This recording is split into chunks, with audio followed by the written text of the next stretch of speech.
չեմ կարող ձեզ այդ ծավալ ասել, մեկն էլ առաջարկում է ատոմային բոմ ստեղծել։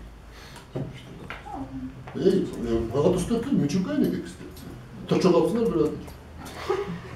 Չեզի պատմում։ Հիմա չեմ ունում տեղեկատվական տեխնոլոգիան հետի կոնկրետ իրականացնում է այդ հարցը։ Մենք ասում ենք, գիտեք ինչ կար, ես մի հատ հավերժական շարժիչ եմ ստեղծել։ Մեկ ինձ իմ մոտս գալիս էր տարուկես, ասում էր, ես մի հատ էներգիայի աղբյուր եմ ստեղծել, ոչ նավթապետ, ոչ մի բան։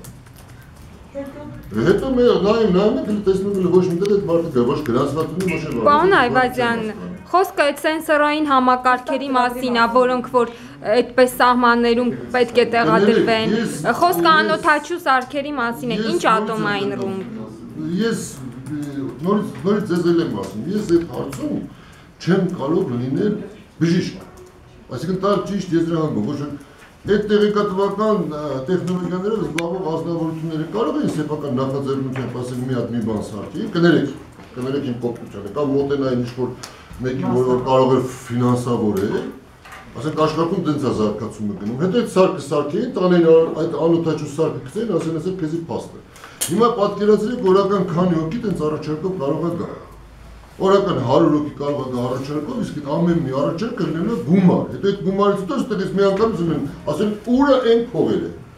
Այսինքն մենք չունենք այդ գումարը։ Գիտեք ինչ կա, ես չեմ կարող ասել, եթե այդ մարդիկ իրականում կարողացել են այդ սարքը սարքել, այդ որ դուք ասում եք մի թռչող սարքը արժի մի ավտոմեքենա, ամենամեռած թռչող սարքը այսօրվա դրությամբ որ ասենք գնում են Իսրայելից արժի մոտավորապես 100 քանի հազար դոլար։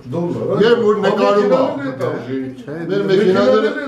մեքենաները, քո մեքենա որ դու ծառայական քշում էիր, քո համար քեզ սպասարկում էիր, եւ այդ նույն մեքենան որ ինձ սպասարկում է, ինքը արժի 35000։ Էդի ավելացնա 30 Սկսենք 80-ականների մեքենաներ վարել,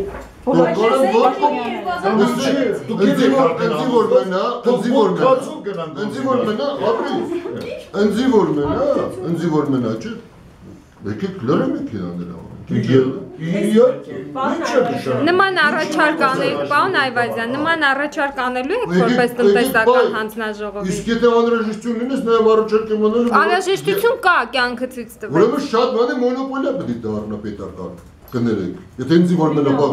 օրինակ շատ հազար ու մի բան, սկսած են ամենակարևոր ռազմավարական մտերմություն, աշխարհը ոնց է գնացել, եթե որ քեզ պատերազմը վաղը կարողական քո վիզը դու երբ վիզը պետք է, կոնսոլիդացիա ինչի մեջ եք ասում, ոչ եք ասում կոնսոլիդացիա, գոռացին իրար մեջմեջքի խփեցին, այդ կոնսոլիդացիա բոլոր ռեսուրսների պետք է գնա, իսկ առանց ռեսուրսի ոչ մի բան պետք չանես, ու անպայման որ ասում եք Այ օրինակ տեղեկատվական տեխնոլոգիաները, թող մի հատ իրենք կոնսոլիդացնեն, ցույց տան մի հատ գնանք Զակաստան, գնանք գնենք փող մուրա, ամեն մեկը ստող այստեղ նստածներից ծխես, համոզված եմ որ դուք ստեղ նստածներ, հավաքածներ, կարող եք այդքան գումար հավաքել, որ ինքը մի հատ ցույց տա ոնց է այդ անօթաչու սարքը գցում։ Բան ավելին,